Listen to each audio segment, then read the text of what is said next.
Seja bem-vindo. Está começando o podcast Pelo Amor de Deus. Pelo amor de Deus! Pelo amor de Deus!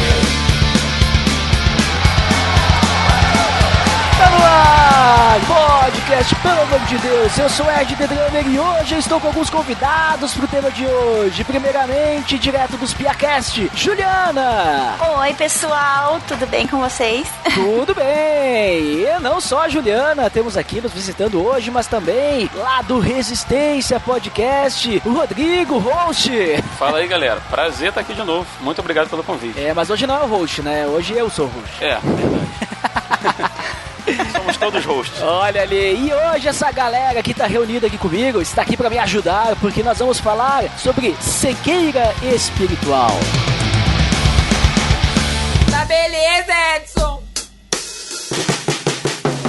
Você está escutando o podcast do site pelamordedeus.org.br, que vai ao ar sempre nas sextas-feiras, a cada 21 dias. Curta nossa fanpage em facebook.com/oficialpadd. Também siga no Twitter através do @_PADD. Ou entre em contato conosco através do e-mail contato@pelamordedeus.org.br.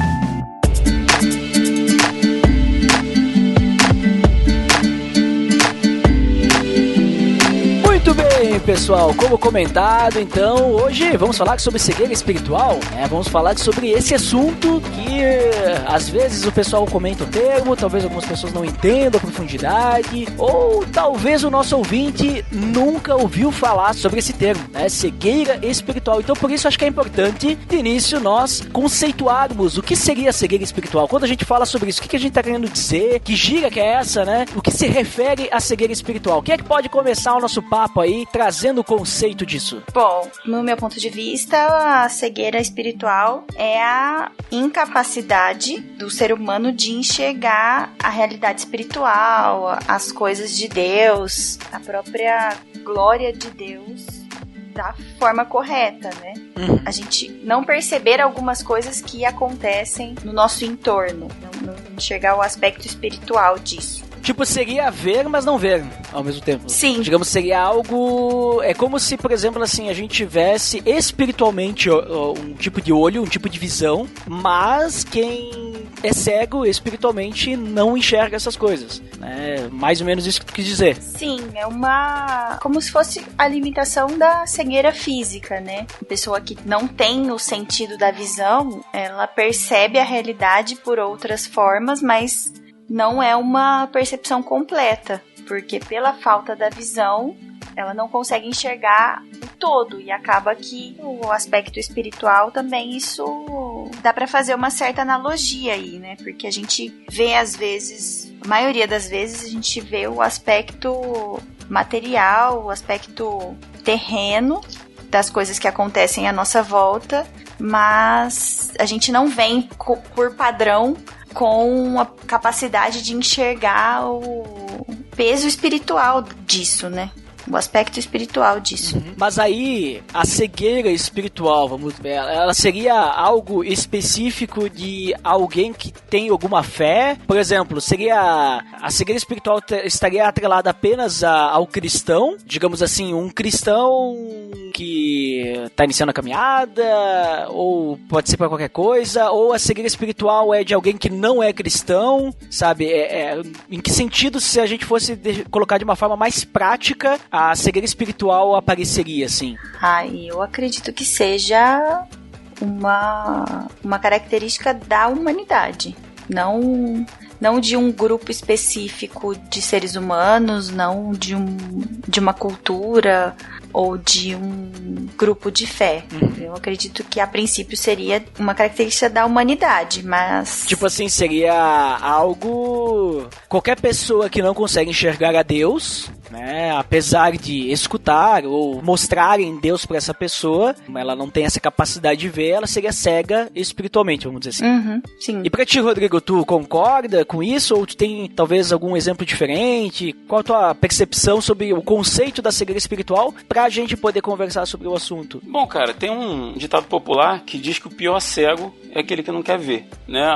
Vocês estavam fazendo uma correlação entre a cegueira física, né? A pessoa que tem essa deficiência visual, e a questão espiritual. A pessoa que é portadora de uma deficiência visual, de nascimento ou por trauma, né, que seja, ela não tem opção. Ela não é assim porque ela quer, né? A gente traz pro lado do cristão. Eu penso que o cristão que sofre de cegueira espiritual, de repente, na melhor das hipóteses, uma miopia espiritual, ele tem sim onde encontrar cura pro problema dele, né? E é sobre isso que a gente vai conversar aqui ao longo desse programa. Mas uma definição assim bem pessoal a respeito da cegueira espiritual, eu diria que é o estado que impede a criatura de conhecer qual é a real vontade do Criador, né? E assim exercer plenamente seu chamado. De uma forma mais ampla, serve para qualquer pessoa, né, da humanidade que não conheça Deus. Mas eu acho que ela pesa mais pro religioso, pro cristão, para quem tem alguma fé, porque são pessoas que afirmam conhecer a Deus e conhecer qual é a vontade de Deus. Eu acho que isso aí já eleva um pouquinho o parâmetro, né, e a responsabilidade da questão,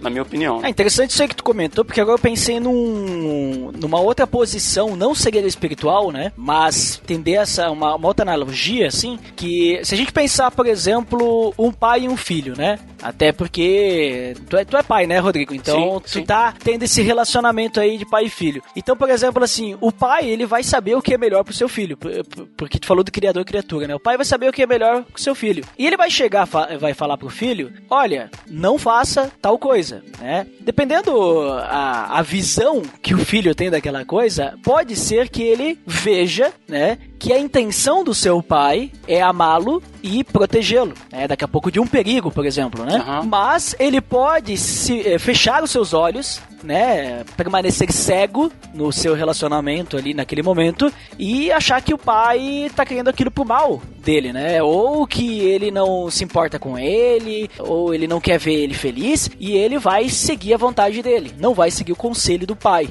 né? Então poderíamos dizer também, fazer essa analogia, quando a gente fala de Deus, né, como criador e criatura, né, na forma como tu colocou aí, poderia ser mais ou menos isso. Olha, Deus está aí, a gente sabe que Deus existe, né, a gente sabe que tem um Deus, a gente nos falaram, né, nos mostraram como que é esse relacionamento com Deus, mas por estarmos cegos espiritualmente, nós decidimos, então, não enxergar. E acho que é legal, então, o que tu comentou, que cego é aquele que não quer ver, né? O pior cego é aquele que não quer ver, porque a gente escolhe não enxergar. E aí que é o perigo da cegueira espiritual, creio eu. Não sei se mais ou menos isso que eu falei encaixa ou eu viajei agora. Eu acho que encaixa. Eu só queria ressaltar, assim, dentro do que você falou, a questão da criatura e a questão do filho, né? Todos somos criaturas, mas alguns, a partir do momento em que Deus se revelou a nós passamos a ser filhos. Então, assim, por isso eu acho que são realmente duas, como é que eu vou dizer, duas categorias de pessoas, criaturas e filhos. Com certeza. E eu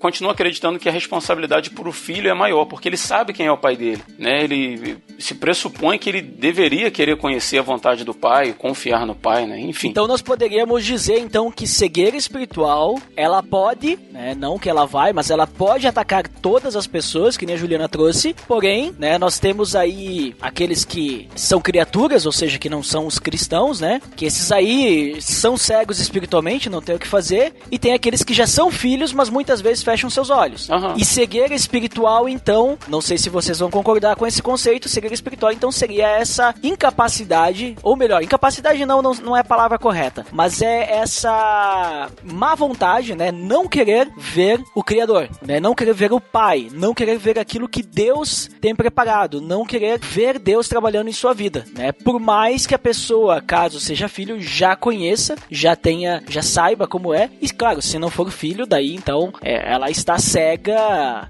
por default, né? Por padrão, né? Até que alguém mostre e ela decida, não, quero ver mesmo. Podemos trabalhar dessa forma? Você pode ver que normalmente não se usa o termo cegueira espiritual para aquele que não conhece a Deus. Normalmente é usado em relação a quem já é cristão. Concordo. É porque assim, por que eu penso que talvez não se usa, né? Porque aquela pessoa que não é cristã, ela nunca teve a oportunidade de ver, né?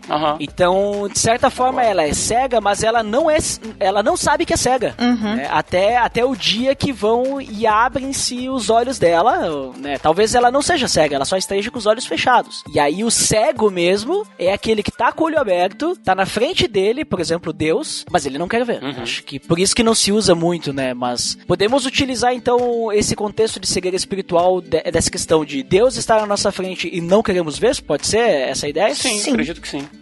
Então, falando sobre isso, vocês veem na Bíblia esse tipo de situação ocorrendo? Talvez de alguém estar cego espiritualmente, ou alguém abrindo seus olhos e passando a ver porque estava cego antes? Vocês veem algum exemplo? Acho que o mais emblemático de cego espiritualmente que passou a ver é o próprio apóstolo Paulo, né? Porque ele até teve um episódio de cegueira física para representar essa mudança de ponto de vista dele aí, de passar a enxergar. Mas tem vários outros, mas eu acho que o que mais me chama a atenção é o do apóstolo Paulo, do que aconteceu com ele. Né? Sabe que é até interessante que tu citou Paulo, porque outro dia eu tava num encontro de discipulado, né? E o que eu vou falar aqui eu posso falar porque eu vou falar sobre a Bíblia, não sobre o acompanhamento, né?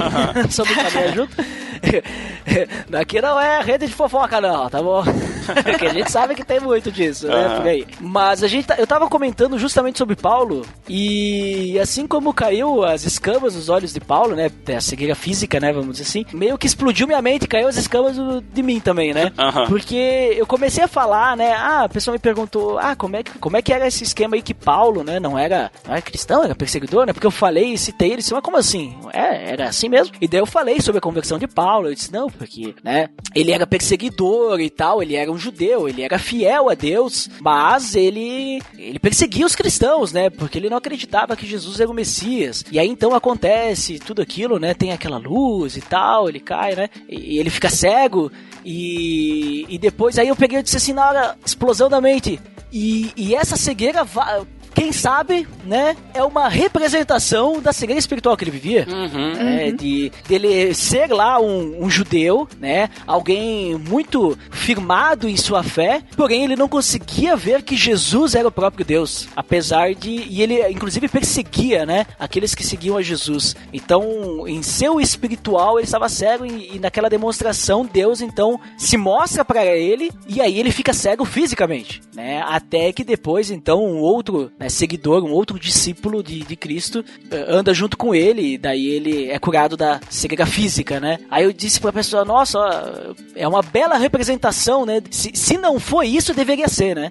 O motivo dele ficar cego, né? Aquela velha história, se não tá na Bíblia, devia estar. Sim, e Deus poderia ter curado ele, sem escamas, sem nada, né? Podia ter simplesmente curado, né? Mas houve aquela manifestação física, né? Pra que as pessoas vissem e fosse registrado, né? Interessante mesmo. Claro, é porque assim, poderia simplesmente ter aparecido perante o Paulo lá, ele ter tido aquele conhecimento, aquela transformação e não ter tido nada físico, né? Mas houve essa cegueira física, para que pudessem perceber que houve algo realmente transformador na vida dele, né? Que transformou até fisicamente. Mas eu quis citar isso porque eu mesmo fiquei emocionado.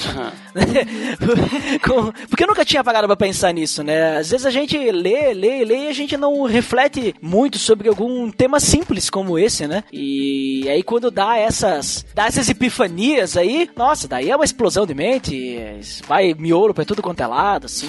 É bacana, tem que limpar tudo. Mas e pra ti, Rodrigo, tu vê algum exemplo aí, que não seja Paulo agora, né? Te coloquei aí. Olha, cara. Uma saia justa aí. De uma forma assim mais ampla, a gente vê que Jesus falava muito, né? Sobre essa questão de ter olhos e não ver, né? E a gente estava trazendo essa questão da cegueira espiritual pro lado dos religiosos, né? E você vê que os religiosos era aquele que Jesus mais batia. Não literalmente, claro, né? Mas batia no sentido de criticar muito, né? né? Então, assim, nós temos os religiosos que eram ou são, ainda hoje em dia, os pretensos conhecedores do Deus de Israel, aqueles que dizem saber qual é a vontade de Deus e que se tornam aptos a conduzir outras pessoas até esse conhecimento, né? E falando da questão da religião, a religião é uma faca de dois gumes, porque quando a religião ela é vivida sobre, na verdade, uma base bíblica, sadia, honesta, ela é a ferramenta ou uma das ferramentas que vai auxiliar a gente no crescimento espiritual, no conhecimento crescente daquilo que é a vontade de Deus para nós, beleza? Mas em contrapartida, a religião ela pode ser perigosa quando ela deixa de ser a ferramenta e se torna o fim em si mesmo. Isso falando dos religiosos. No texto de Lucas, no capítulo 6, está relatando a história de que Jesus estava numa sinagoga no sábado e começa a ensinar, né, para as pessoas que lá estavam. Entre essas pessoas tinha um homem que possuía uma das mãos atrofiada, né?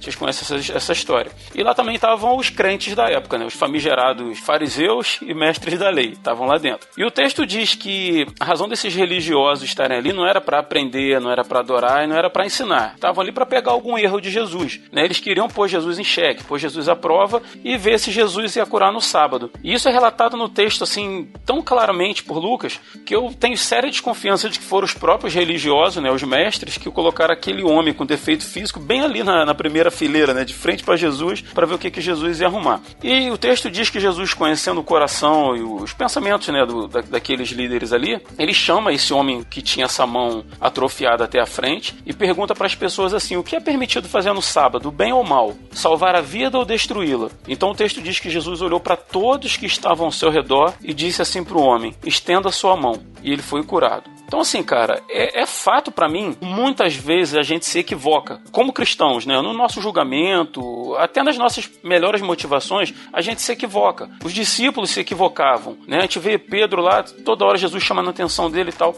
Mas sempre que os discípulos vacilavam, Jesus vinha, colocava os pingos nos is, né? Os pontinhos, as vírgulas. E isso trazia, cara, lições valiosas pros discípulos, como traz pra gente hoje, quando a gente lê a Bíblia e aprende com isso aí. Só que presta bem atenção na atitude, cara, dos mestres da lei, dos religiosos. Eles também tiveram a oportunidade de aprender com Jesus, né, de que mais do que sacrifícios, Jesus quer que a gente tenha misericórdia uns para com os outros. Mas eles, ao invés de aprenderem, ficaram furiosos, cara, e começaram a discutir entre si, tá no texto, sobre o que poderiam fazer contra Jesus. Aí você vê o que a cegueira espiritual provoca, cara. Ela faz com que a gente defenda os nossos pontos, nossos dogmas e certezas, esses pontos, dogmas e certezas que estão afetados pela nossa cegueira, né? Mesmo que a gente tenha que chegar ao ponto de se voltar contra o próprio Deus e contra o próximo. Muito embora a gente, na maioria das vezes, esteja vestindo uma capa de santidade e religiosidade. Então, assim, a Bíblia está repleta desses textos do Novo Testamento, então, e só ressalta o perigo que é a cegueira espiritual, cara. Exatamente. Além de que Jesus, ele passa a falar em parábolas, né? E quando ele é indagado por seus discípulos, por que ele fala em parábolas, ele vai explicar mais ou menos, exatamente o que tu acabou de falar, né? Uhum. Que, olha, eles não querem ouvir, né? Eles não querem ver, né? Eles têm ouvidos, mas não ouvem, têm olhos, mas não veem. Então, assim, não adianta eu falar pra eles, eu vou falar pra vocês, né? Pra quem quer me ouvir. Então, ele meio que falava de uma forma justamente pra que eles não entendessem, porque eles não, né? Não estavam afim de pegar ali Jesus numa cilada, queriam armar a cilada pra Jesus, né? Aí complica. Ô Ed, e a gente tá falando aqui de fariseus, tá? 2.000 anos atrás, 2.000 não sei quantos anos atrás. Cara, a gente vê uma coisa muito diferente disso hoje no Facebook. Cristãos fazendo postagens ou comentários, cara, que destoam muito daquilo que Jesus ensinou, destoam muito dos evangelhos, né? Não precisa ir muito longe pra gente ver essas manifestações aí. Exatamente.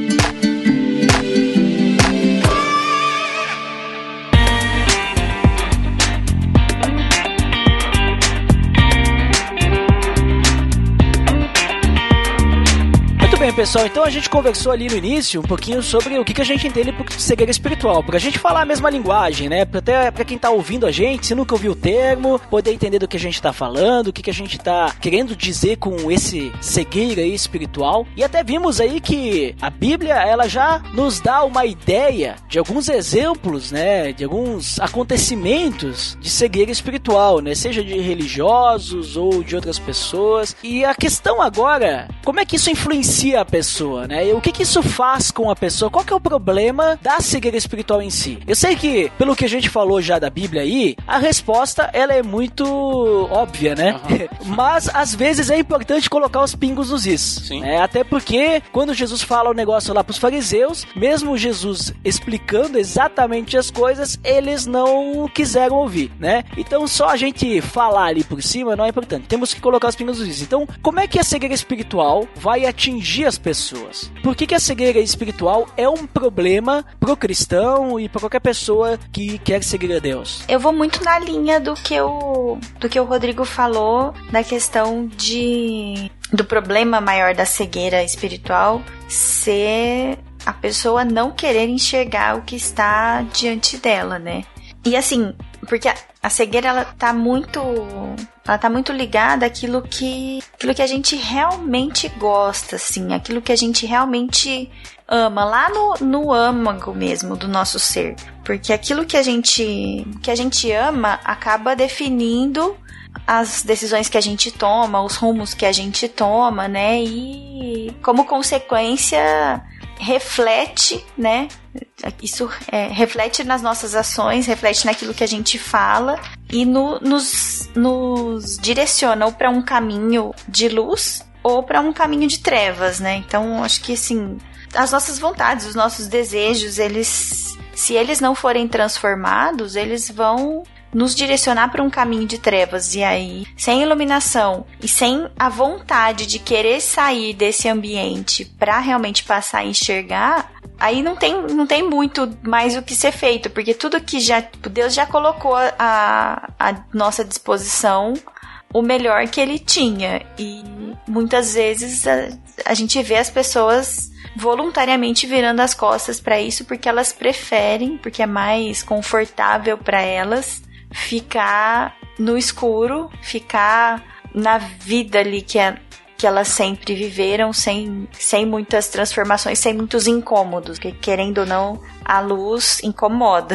Uhum. E às vezes, Juliana, não é nem uma mudança de comportamento, mas talvez de certezas. Porque eu fui criado na igreja, né, desde pequeno, meus pais eram cristãos. Então tinha coisas que eu achava no passado que hoje eu considero um absurdo, porque a gente vai mudando, a gente vai crescendo, mas para isso precisa haver uma busca. Uhum. Né? Não dá para você ficar sentado, né, com aquela mesma certeza a sua vida inteira, sem buscar na palavra, ver se aquilo é verdade, se é assim que funciona, buscar uma interpretação diferente, né? Uhum. Com certeza, até porque se a gente não... Mesmo que a gente já tenha um certo conhecimento, se a gente não busca mais, essa inércia também, eu acho que acaba também nos cegando, porque aí, voltando pro exemplo dos fariseus, é isso que aconteceu com eles, né? Eles tiveram uma primeira revelação, que foi a entrega da lei por Deus aos judeus, e eles acharam aquilo tão maravilhoso e tão, né, eles tinham tanto orgulho daquilo que eles não conseguiam olhar para nada além daquilo, né? Eles não deram um passo a mais e não conseguiram perceber quando Jesus chegou que ele era o fim de tudo aquilo, né? Acho que parece que aquela busca religiosa deles pelo Messias era tão sagrada para eles que isso impedia eles de verem o Messias. Uhum. É curioso, né? A busca, o cuidado, o zelo pela lei se tornou o Messias deles, né? A plenitude para eles. Uhum. De certa forma, aquilo que tu comentou ali, Juliana, sobre que muitas vezes o que vai nos cegar é aquilo que tá no âmago, né? Aquela coisa mais interior, aquilo que a gente ama. Até na hora que tu falou isso aí, eu me lembrei daquele versículo, né? Onde está o seu tesouro, ali está o seu coração. Eu agora não tô me recordando certinho a ordem do versículo, né? Se você conhece o versículo ou vai querer pesquisar agora, coloque aí nos feedbacks aí do post aí qual que é o versículo correto. Tá lá em Lucas, só não lembro agora, porque deu branco. Mas, é interessante ali que, por exemplo, ali, vocês falaram dos fariseus agora de novo, né? O que fazia com que eles não enxergassem ao Messias, a Deus, era o fato da lei, né, ser algo muito importante para eles. Muitas vezes, isso que é o que a gente ama, que tá no nosso anterior, pode ser algum familiar, né? Pode ser um cônjuge, assim, né? Uhum. Que vai nos cegar, né, pra Deus, porque não, vou fazer tudo que o meu marido ou que minha esposa quiser que eu faça, e daqui a pouco, se essa pessoa não é cristã, porque talvez eu casei antes e tal, isso vai influenciar na minha vida com Deus, por exemplo, né? Pode ser talvez algum vício. Então aí a gente já começa a abrir o leque pra um monte de coisa que nos afasta de Deus, né? E acaba nos cegando. Porque assim, algo que só nos afasta de Deus é algo que, vamos dizer assim, dá pra contornar. Agora, quando começa a nos cegar, ou seja, a gente não consegue mais ver a Deus porque a gente tá tão focado naquilo, a gente tá tão vidrado naquilo, a gente não consegue desviar os olhos, a gente nem quer, né, tirar o foco daquilo, porque é aquilo que a gente mais quer. Aí começa a complicar, porque por mais que Deus envie seus mensageiros, né, ó, falando aqui de uma forma mais profética agora. Oh, glória. Não, mas por mais que Deus, tipo assim, sei lá, venha alguma pessoa aí da tua igreja falar contigo e dizer, você está desviando, não vai dar bola pra essa pessoa. Porque tu tá cego, né? Tá cegado ali, porque aquilo é muito mais importante. É como se tivesse algo que estivesse te hipnotizando. E aí eu começo a perceber que essa cegueira espiritual acaba ficando mais perigosa ainda do que um simples pecado que eu caí aí, né? Caí no pecado. Não, porque essa cegueira, ela vai me fazer com que não apenas eu continue no pecado, mas eu nem queira voltar pra Deus, né? Nem queira ver a Deus, né? O que tu pensa sobre essa questão aí, Rodrigo? Olha, cara, primeiramente eu queria dizer que, sendo sincero aqui, tem hora que eu me compadeço um pouco dos fariseus, cara. Porque eles entraram pra história como sinônimo de hipocrisia, cara. Assim, é muito ruim, né, cara? Coitado dos fariseus. Podia ser pior, né? Tu podia ser Adão, que entrou pra história como o cara que fez todo mundo ficar no pecado, né? Verdade. Foi o primeiro pecador. Ou secularmente falando, vamos supor que você fosse da família Hitler, carregasse o sobrenome Hitler, né? Deve ser uma coisa bem pesada também. Mas pensa só Adão, o fariseu e Hitler só existe por causa de Adão. É verdade. Tudo é culpa de Adão. Olha ali o peso. Cara, uma vez eu ouvi alguém dizer, não sei se foi minha esposa, que quando chegasse no céu ia dar um tapa na Eva, que por causa dela, o problema todo aí e tal. Nossa, eu sempre falo isso. Aí, olha aí. Isso é coisa de mulher mesmo, né? Bom, Ed, em relação ao fato da cegueira espiritual atingir as pessoas, né, e você perguntou qual o problema dela, eu anotei alguns pontos aqui, eu fui pensando, né, cara, a respeito do tema, e, cara, eu vi que a cegueira espiritual, ela é um mal, assim, tão grande, cara, que ela causa dano não somente no próprio cego, mas também nas pessoas ao redor. Já começa a extrapolar o campo da pessoa que é o cego. Mateus 23, no capítulo 13, Jesus diz assim: ai de vocês, mestres da lei e fariseus. Aí, hipócritas, vocês fecham o reino dos céus diante dos homens. Olha que palavra de Jesus para eles. Vocês mesmos não entram, nem deixam entrar aqueles que gostariam de fazê-lo. Ou seja, a cegueira espiritual, ela te impede de viver uma experiência real com Deus, cara. E isso por si só já deveria ser a maior perda que a gente poderia ter na nossa existência, né? Mas ela faz também com que...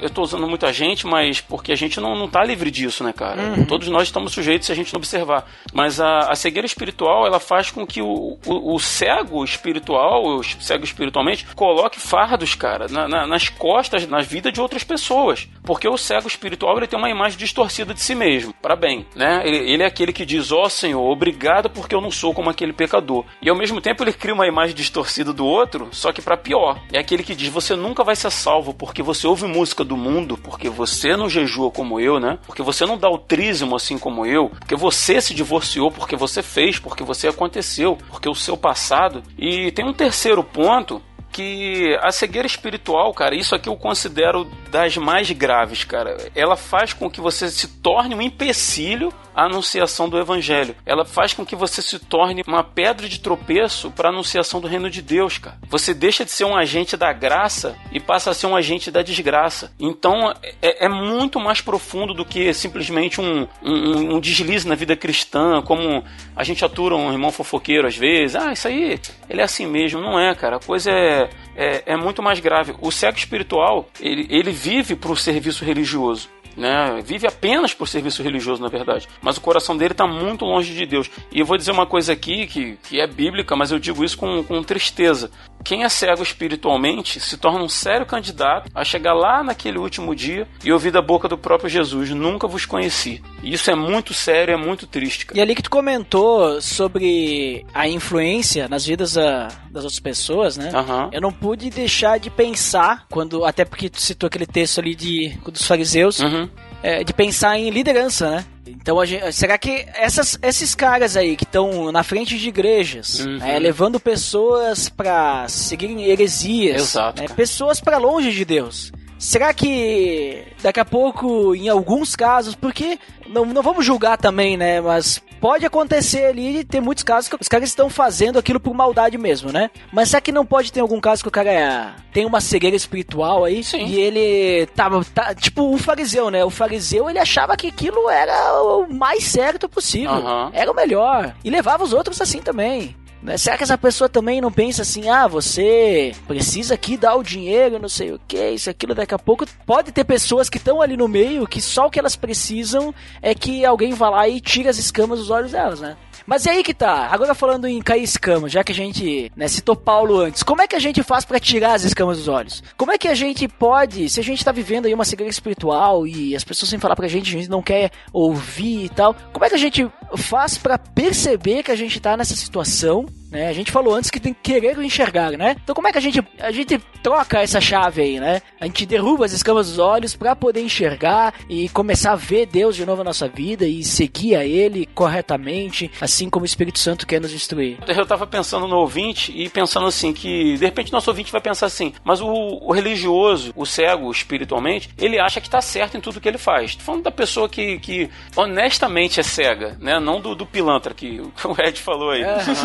Então me veio à cabeça uma pergunta, então como que eu sei se eu também não sou um cego espiritual? Olha ali, hein? Importante. Né? Como eu faço pra saber se eu tô andando e agindo de acordo com aquilo que Deus espera de mim? E pensando a respeito disso, cara, eu cheguei à conclusão de que uma boa forma para que você mesmo responda essas questões é dizer de forma sincera em que lugar você tem buscado o abastecimento, o renovo, a orientação para a sua vida espiritual. Aí eu te pergunto, é em homens? É em líderes de igreja? É nas suas próprias convicções pessoais ou nas nossas próprias convicções pessoais? Todas essas coisas que eu citei, elas podem ser muito úteis, desde que elas passem pelo crivo da palavra. Nada substitui a palavra. Então você que está ouvindo a gente aí, você quer ver? Você quer realmente ver, quer enxergar? Então pega a sua Bíblia, ora, pede orientação a Deus, pede para que Ele se revele a você. Então abra, por exemplo, aí no livro de Lucas, que foi a minha primeira citação nesse episódio, e que por acaso é um livro que eu tô relendo agora dos Evangelhos, e começa a ler com zelo, com atenção, tirando aquelas pré-definições que você ouviu de quem quer que seja, né? Como se você estivesse lá assistindo aquilo que está acontecendo. Aí você vai ver como é que Jesus tratou os religiosos hipócritas, mas cheios de certeza. Você vai ver como é que Jesus restaura, como que ele se assenta com pecadores, como que ele trata o adúltero com amor, como que ele anuncia as boas novas do reino de Deus, como que ele repreende e ensina os seus discípulos, né? E são lições que a gente tira diretamente para nós, como que ele está mais preocupado em curar, em amar e salvar do que em cumprir ritos de religião. Então assim, você que está ouvindo a gente aí, está ao seu alcance fazer autoanálise daquilo que você carrega como certezas imutáveis na sua vida cristã, na sua vivência cristã. É pela palavra. Você quer ver? Então veja. Tá aí pra você ver. E pra ti, Juliano, também crê que a palavra, ela é suficiente, digamos assim, essencial para que as pessoas possam conhecer e ver a Deus em suas vidas? Com certeza. Assim, como eu falei no começo, né? A situação da cegueira, a princípio ela é uma característica nossa por padrão, mas depois se a gente não busca Deus, não tem uma vida de oração, de devoção, a gente vai acabar realmente se preocupando com as nossas vontades, com os nossos desejos, e pode se colocar nessa situação de cegueira voluntária, né? Que é essa cegueira mais perigosa que a gente está comentando. A única forma que eu vejo de sair dessa situação é por uma ação de Deus mesmo. E eu creio que há um instrumento que existe, que está ao nosso alcance para sair disso, para encontrar essas respostas, é sim a palavra de Deus. A gente tem que buscar na Bíblia as respostas para as situações que a gente passa, né? E em muitos momentos até Eu tava conversando um tempo atrás com os amigos justamente com relação a isso. Porque tem momentos que a gente tá sem forças até pra fazer uma oração simples, né? Até pra pedir ajuda a gente tá sem condições nenhumas, assim. E o conselho que a gente ouve, que às vezes pode parecer meio... Parece que a pessoa não tá se preocupando de verdade com você, né? Que aí você vai desabafar com alguém, contar, dividir o seu problema, a pessoa fala assim, lê a Bíblia.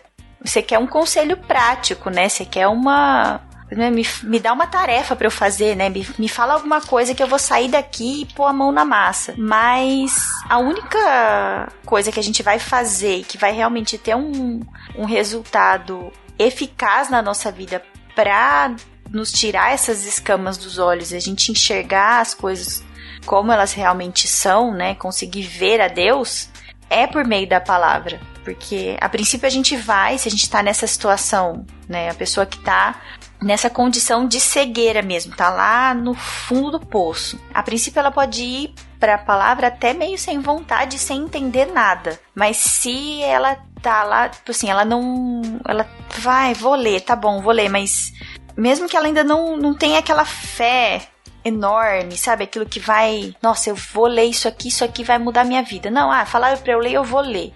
Mas ela tá lá no fundo, ela quer realmente mudar.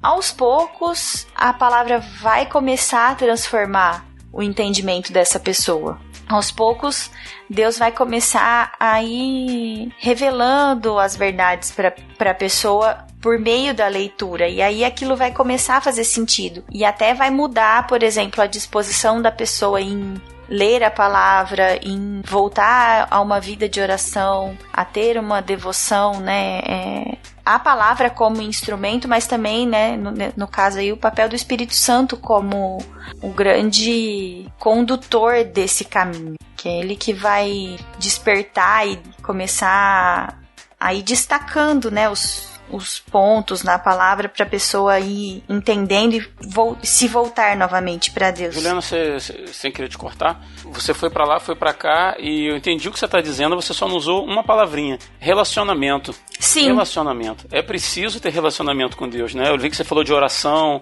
de leitura da palavra, né? Você expandiu o que eu tinha falado anteriormente e com muita propriedade. Só faltou a palavrinha que define isso, relacionamento com Deus. Né? Se a gente fica nas nossas certezas, nos nossos achismos, em tudo aquilo que a gente ouviu e nunca conferiu, e a gente vai vivendo isso, né? Mas a partir do momento que a gente começa a buscar na palavra, a orar não só para pedir, né? Mas para se relacionar, para falar com Deus, para abrir o coração, para pedir que Ele fale com a gente, é inevitável que isso vá acontecendo, que esse processo, que, como você acabou de falar, né?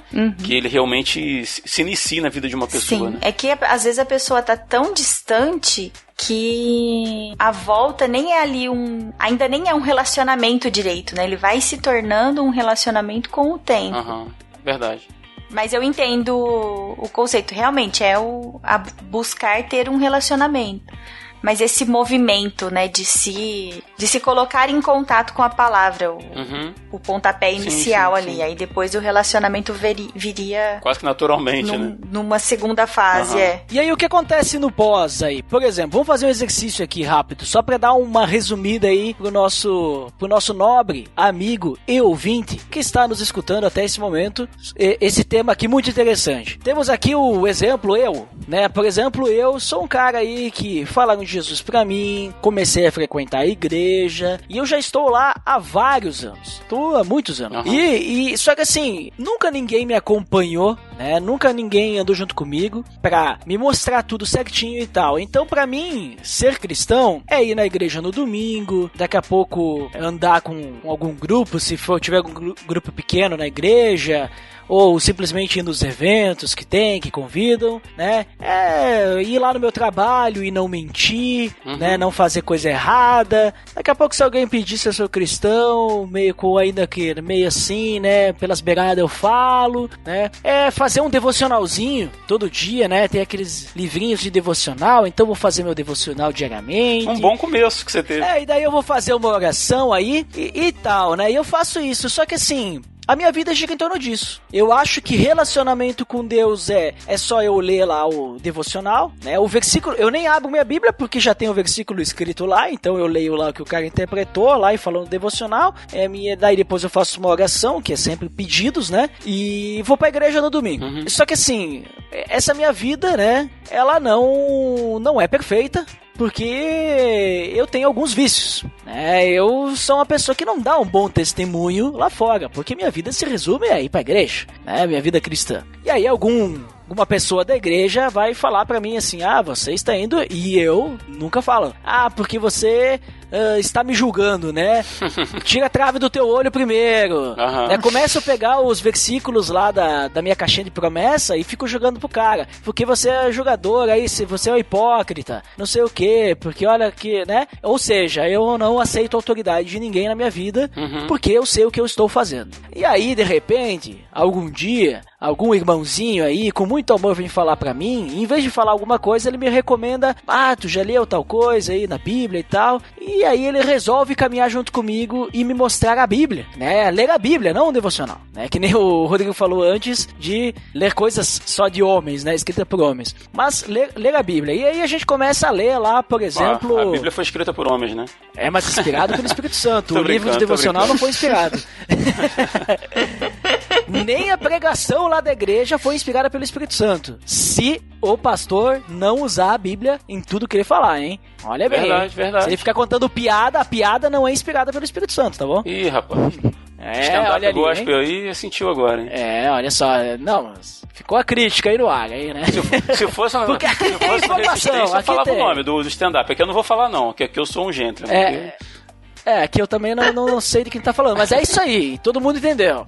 Mas então assim, aí o cara começa a andar, a gente começa a estudar, sei lá, começamos a estudar 1 João, fala do amor de Deus, aí a gente estuda juntos, vamos lendo em casa, e aí as escamas começam a cair dos olhos, que eu começo a perceber que Deus, ele é um Deus de amor, e eu tenho que amar o meu próximo, e não simplesmente viver uma vida individualista como eu vivia. E aí eu começo a perceber, então, né, eu começo a ver a Deus agindo em minha vida, e agindo nas pessoas ao redor que até então eu nem percebia, e eu começo a aceitar até mesmo o que o cara vem falar. E agora? Como é que fica a minha vida como é que era antes? Né? Tudo que eu vivia, eu percebo que, nossa, eu estava vivendo uma vida longe de Deus, uma vida de pecado. Deus vai me perdoar por isso? E também, agora que eu estou vendo, mudou alguma coisa? Agora, nossa, meus problemas acabaram, porque Deus é um Deus tabajara, né? Então tá tudo solucionado. E agora, como é que fica? Olha, cara, boa pergunta que você fez aí, cara. Vou deixar exemplo aqui de duas pessoas, dois casos rápidos aqui para não estender muito o programa, que em algum momento agiram como cegos espirituais, beleza? E vamos ver como é que essas pessoas solucionaram o problema delas. O primeiro exemplo é de um homem que traiu Jesus. Ele vendeu Jesus por 30 moedas de prata, foi tomado de remorso quando Jesus morreu, tentou devolver o que ganhou, foi lá nos mestres da lei e falou assim, pequei porque eu traí sangue inocente. Tentou levar o dinheiro que ele recebeu. E ele ouviu dos religiosos assim, o que eu tenho com isso? A responsabilidade é sua, você que vendeu. Então, movido por uma culpa do tamanho do planeta Terra, esse pobre coitado foi lá e se enforcou, Judas. O segundo dizia amar Jesus, dizia que jamais abandonaria Jesus, Pedro. E ele ouviu da boca do próprio mestre assim, antes que o galo cante, 3 vezes você vai me negar. E foi assim que aconteceu, né? E Pedro sentiu a dor de ter negado, de ter abandonado aquele que anteriormente havia sido reconhecido pelo próprio Pedro como o Cristo, o Filho do Deus vivo, por revelação dos céus. Após a morte de Cristo, após a morte, Jesus foi lá sepultado e tal, o Pedro, desesperançado, voltou para o ofício antigo dele, voltou a ser pescador. E a Bíblia diz que ele está lá no mar, pescando lá, juntamente com outras pessoas, alguns dos outros discípulos, e eles veem alguém na margem da praia lá, gritando para eles que eles jogarem a rede do outro lado do barco. Eles jogaram, essa rede subiu, lotada de peixe. Então, como isso já havia acontecido antes, o Pedro, que estava lá no barco, que negou a Cristo, reconheceu que era Cristo que estava lá na praia, né? Já ressuscitado. E ele pula na água e reconheceu Jesus naquele desespero, eu vou para lá e tal. E quando os discípulos chegam na margem, não encontraram Jesus furioso. Encontraram ele lá sentado na areia, ao lado de uma fogueira que ele já tinha feito. Já estava assando um peixe e assando algum pão para receber bem os discípulos. Então, assim, se a pessoa hoje se reconhece nessa condição e fala, nossa, tudo que eu vivi, aquilo não serviu para nada, eu acho que todo mundo passou por isso em algum momento da vida. Só que em Jesus sempre há acolhimento, sempre tem uma chance pra gente recomeçar, sempre tem uma chance pra gente abandonar aquilo que a gente carregou, aquele mochilão pesado que a gente carregou a vida inteira como certezas, dizendo quem vai pro céu e quem vai pro inferno, definindo que eu sou mais santo do que os outros, esses fardos, sabe? Então é hora de abandonar isso tudo, cara, ir lá e sentar na areia com Jesus. Ele tá ao nosso alcance, ele tá ali esperando a gente. Há tempo, há esperança. Então não há desespero, não é feio reconhecer que a gente viveu uma vida inteira simplesmente de religiosidade, quando na verdade a gente estava prestando um desserviço ao Evangelho. Há sempre tempo da gente recomeçar. Não vejo problema nenhum nisso, não. E pra ti, Juliana, o que tu acha? Tu acha que a vida da pessoa que começa a enxergar Jesus, ela muda de alguma forma? Talvez fisicamente, talvez espiritualmente, talvez ela vai encontrar alguma paz, alguma alegria? O que tu acha? Eu acho que muda. É interessante que, assim, com cada pessoa as coisas acontecem de uma forma, né? Tem pessoas que da noite pro dia transformam seus hábitos, muda condutas, muda muita coisa. E algumas pessoas tendem a ter um caminho, assim, umas mudanças mais graduais. Mas sim, sempre muda. Eu acredito que muda internamente, muda tudo, né? Muda a perspectiva da pessoa. E aí aquilo aos poucos vai começar a transparecer na personalidade da pessoa, na forma de se relacionar com os outros, nos hábitos, na fala. Eu acho que vai afetar da mesma forma que o pecado afeta toda a vida do ser humano. Quando Jesus resgata a pessoa do pecado, ele resgata a pessoa inteira, né? E tem uma transformação da pessoa inteira. Então aí tudo vai começando a ser transformado, né? E aos poucos a gente acaba até mudando um pouco círculos de amizade, né? Algumas coisas deixam de fazer sentido e a gente deixa de participar.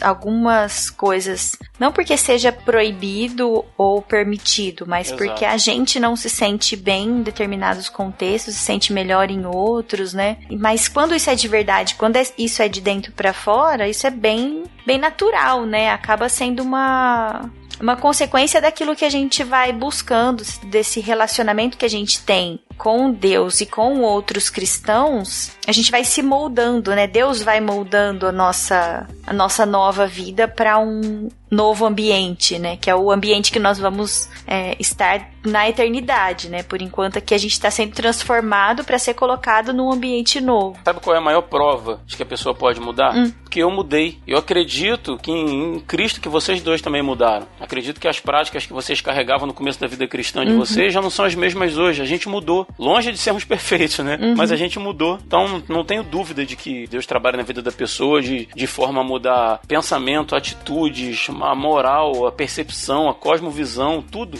Até porque, assim, que nem Paulo ele fala lá em Efésios, né? Ele diz que antes a gente vivia seguindo a vontade, né, da sociedade, a ordem deste mundo e príncipe do poder do ar, né, que ele fala lá. Mas é basicamente aquilo que a sociedade rege, né, o rumo da sociedade. Vivíamos em pecado. Mas obviamente que o cristão, quando ele começa a sua vida, ele vai ter sua transformação, mas às vezes a questão da cegueira pode atingir em mais tempo de caminhada também. Porque ela não consegue perceber, ela cai numa zona de conforto, ela se deixa levar. Mas eu acho interessante é o que Paulo fala também em Efésios, no capítulo 1, na oração dele inicial, que ele fala assim, oro também para que os olhos do coração de vocês sejam iluminados, a fim de que vocês conheçam a esperança para a qual ele os chamou, as riquezas da gloriosa herança dele nos santos e a incomparável grandeza do seu poder para conosco, os que cremos, conforme a atuação da sua poderosa força. Então, assim, claro que as pessoas que talvez já caminharam um tempo com Deus e se deixaram levar ali pela zona de conforto ou acabaram abandonando ali um pouquinho porque acharam que era melhor seguir outras coisas, elas conhecem já já o amor de Deus. Mas é interessante assim quando eles falam para que vocês vejam, os olhos do coração de vocês sejam iluminados, para que vocês vejam todas essas coisas, o quão maravilhoso, o quão rico, o quão glorioso, o quão gracioso, o quão grandioso é Deus, sabe, na vida de vocês. O que ele pode fazer. O simples fato de aquilo que tu comentou ali, Rodrigo, que eu te perguntei, que é o que tá lá em 1 João, né? Se nós confessarmos nossos pecados, ele é o fiel e justo para nos purificar de toda injustiça. Então, ele nos perdoa, ele nos recebe de braços abertos, assim como o pai recebe o filho que fugiu e voltou naquela parábola que Jesus conta do filho pródigo, né? Ele vai nos receber, botar um anel na nossa mão e fazer uma grande festa, né? Ele não vai olhar para o que a gente fez lá fora. Mas só pelo fato de nós estarmos arrependidos e entendermos que nós precisamos dele, isso já é suficiente para Deus. E aí eu creio assim que só o perdão, né, só a misericórdia, o amor de Deus, já é algo muito grande, né, do que muda na nossa vida quando a gente começa a enxergar isso, porque senão a gente não enxerga. A gente acha que, não, eu tô pagando aqui o meu pecado, né, está acontecendo coisas ruins, porque eu estou sofrendo, que é consequência do meu pecado, mas tudo bem, eu vou dar uma caminhada aí, vou fazer umas orações, aí eu vou pagar por esse pecado, porque é assim que funciona. Não é assim que funciona. Jesus, ele já pagou o preço do pecado. Exato. Né? A gente não precisa ir, sei lá, que nem aqui na minha região, o pessoal vai até Caravaggio a pé, né? Então assim, vou lá pagar a promessa. Não tem isso com Deus, sabe? Tá. Só agora que eu entendi que era um lance religioso. Achei que eu não tinha ônibus, sei lá, alguma coisa assim. Não conheço Caravaggio, cara, não conheço. Não, mas é que tem o pessoal que sobe escadaria de igreja de joelho, sabe? Aqui no Rio, na escadaria da Penha. No próprio, no meio cristão evangélico, o pessoal também quer pagar promessa, entendeu? Sim. Eu vou... se Deus me der tal coisa, eu vou fazer jejum de tanto tempo. Cara, não é assim que funciona jejum, não. Vou fazer jejum de Coca-Cola, igual eu já vi aí. Sabe? Então assim, quando a gente passa a ver, a gente vê as coisas de uma outra forma e tudo começa a mudar, tudo começa a transformar, que nem a Juliana falou, por causa que a gente não tem mais uma percepção nossa, mas uma percepção do Espírito Santo, né? Uma percepção de Deus, né? A gente começa até a ver a Bíblia de uma forma diferente, a gente começa a ver o amor de Deus na Bíblia, e não ver um Deus que no Antigo Testamento era ruim e no Novo Testamento é amoroso. Essa separação quem faz é quem não lê a Bíblia sendo instruído pelo Espírito Santo, né? Não consegue entender o que é o mesmo Deus. Verdade.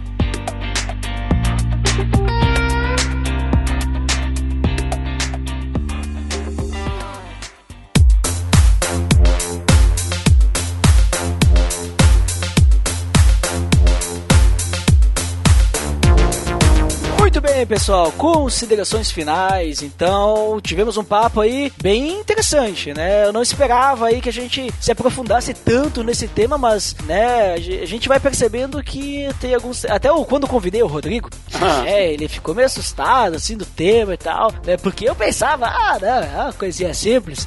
Percebi que é algo profundo mesmo, é algo que é sério, né? É muito sério hoje nas nossas vidas. Então, Rodrigo, aproveitando já que eu falei de ti, deixe suas considerações finais aí, também fala depois pro pessoal onde é que eles podem te encontrar aí. Beleza, cara. Em minha defesa eu queria dizer o que a gente conversou em off, deixar aqui pro ouvinte, que eu sou apresentador do meu podcast, então lá eu não falo muito, lá eu só faço graça e deixo os outros falar, né? Os convidados é que falam. Então, assim, sempre que eu sou convidado para participar de um outro podcast, é inegável dar aquele friozinho na barriga, né? A responsabilidade é grande, né? A gente sabe que a responsabilidade é grande. Mas eu queria agradecer muito pelo convite, cara. É um prazer estar aqui. Eu já digo de antemão que já na gravação tem sido bênção para mim compartilhar disso com vocês, ouvir o que vocês têm para dizer. Acredito que é o mesmo espírito que age nos três, né? Então a gente vai se complementando e foi muito bom para mim. Espero que seja muito bom também para quem estiver ouvindo a gente. Como o Ed já falou, eu sou do Resistência, eu sou o host do Resistência Podcast, e se o amigo ouvinte aí quiser conhecer, só ir lá em resistenciapodcast.com ou pode digitar Resistência Podcast no Spotify também, que está disponível lá. No mais, só agradecer. Prazer estar aqui com você também, Juliana. semana, tá? Foi muito legal gravar com você e com o Ed. E é isso. Olha ali então, link no post do Resistência Podcast pra você conferir lá o podcast do Rodrigo, que é o host. É isso aí.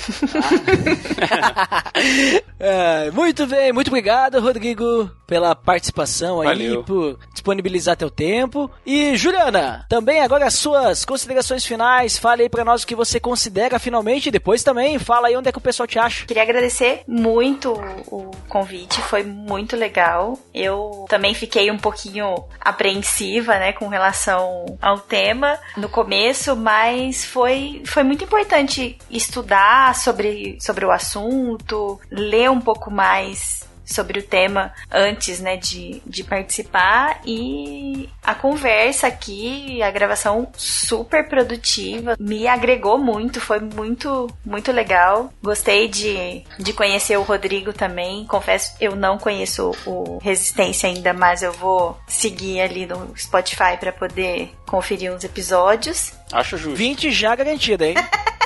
E tem que me convidar pra gravar mais, cara.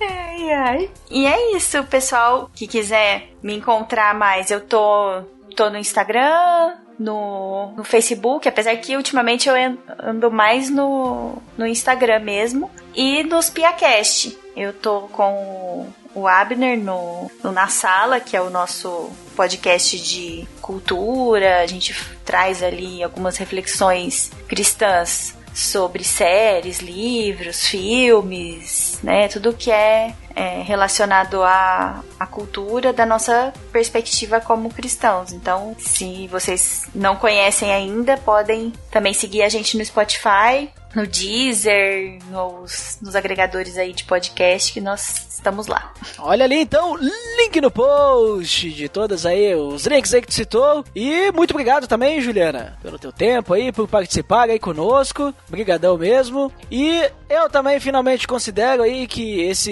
episódio que foi muito bom, já comentei ali antes, né? Superou as expectativas, né? Sobre esse tema aí, principalmente porque, que nem a gente comentou, né? A gente conversou um tema importante, né? Pra gente refletir até aquilo que o Rodrigo falou naquele momento lá.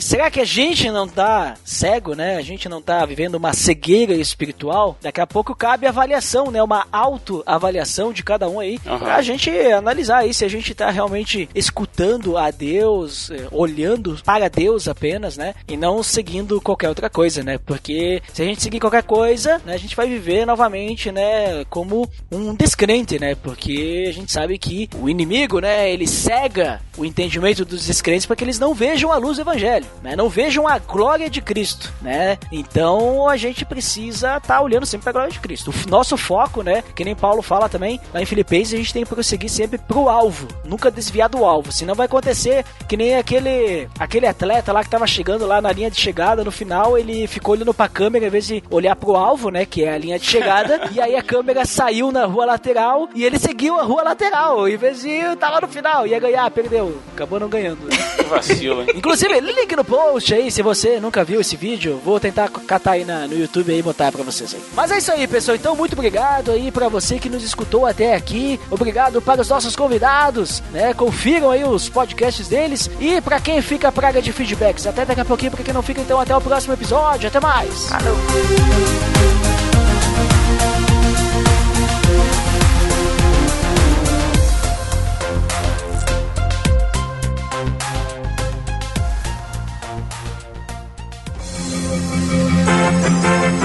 Atenção!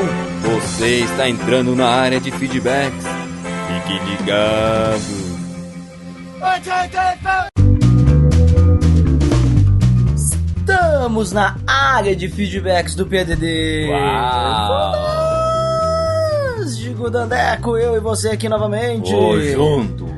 Olha só, vamos lembrar o nosso feed. Qual é? O feed é pelo amor de Deus.org.br/feed/podcast. E você também pode nos assinar e nos avaliar no iTunes, pesquisando lá mesmo ou acessando diretamente pelo amor de Deus.org.br/iTunes. Dandeco, nós precisamos lembrar, você já deve ter ouvido sua super voz ali no início, nosso ouvinte também, que agora a periodicidade do PADD mudou. Não é mais a cada 14 dias, agora é 21, ou seja, né, antes a gente tinha uma semana podcast podcast, outra semana não, e outra semana podcast de novo. Agora vai pular 2, ou seja, vão ser a cada 3 semanas. Então é importante a gente avisar, né? Mais uma vez pra galera saber que não é trollagem, ou aqueles lá que simplesmente escutam automaticamente aquela parte lá, né? O pessoal pode pensar, ué, o que aconteceu? Nossa, trocou para 21 agora, como assim, né? Mas é isso mesmo, né? Aqui, o negócio aqui é tudo voluntário e nós estamos envolvidos em outros projetos agora e precisamos de mais tempo para outras coisas, então esperamos que vocês compreendam, Dandeco. Vamos sim agora aos feedbacks do episódio anterior. Nós falamos sobre esgotamento ministerial. Quem que foi o primeiro? Quem não se esgota de comentar é ele, o Lorival Gonçalves. Olha só, o primeiro fazia tempo que não aparecia aqui pro primeiro, não é? É, e ele falou o seguinte: o único esgotamento que tive esse ano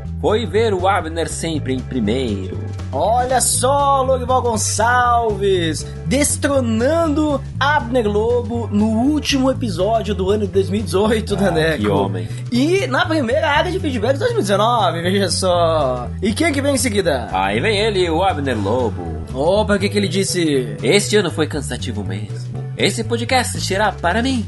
Olha só, muito obrigado então, Abner Globo e Lorival Gonçalves, por vocês deixarem seus feedbacks aí na concorrência, né, do primeiro lugar. E o Abner Globo, pelo visto, tá cansado, porque, obviamente, porque foi muitas vezes o primeiro colocado da área de feedbacks, né, André? Eu acho que ele enjoou. É, mas cansa também, né, ser o primeiro, né? É, mas os últimos serão os primeiros. E quem é o último, então? Opa, ele, o maior Spinelli. Opa, que ele disse? Graça e paz, pessoal. Nesse ano, vi muitos casos de esgotamento, alguns que levaram até ao suicídio. Mas tenho o desejo de que, neste novo ano, possamos apoiar mais uns aos outros e um Feliz Natal! Opa, muito obrigado, Maio Spinelli. Você que é uma pessoa helicopterizada, uma pessoa líder, subjetivamente qualificada, deixando seu feedback aí completo. E realmente, né, Dandeco, você se sentiu esgotado no final do ano passado, Dandeco? Final de 2018? Bah, no final do ano de 2018, eu me senti, às vezes, na capa da gaita.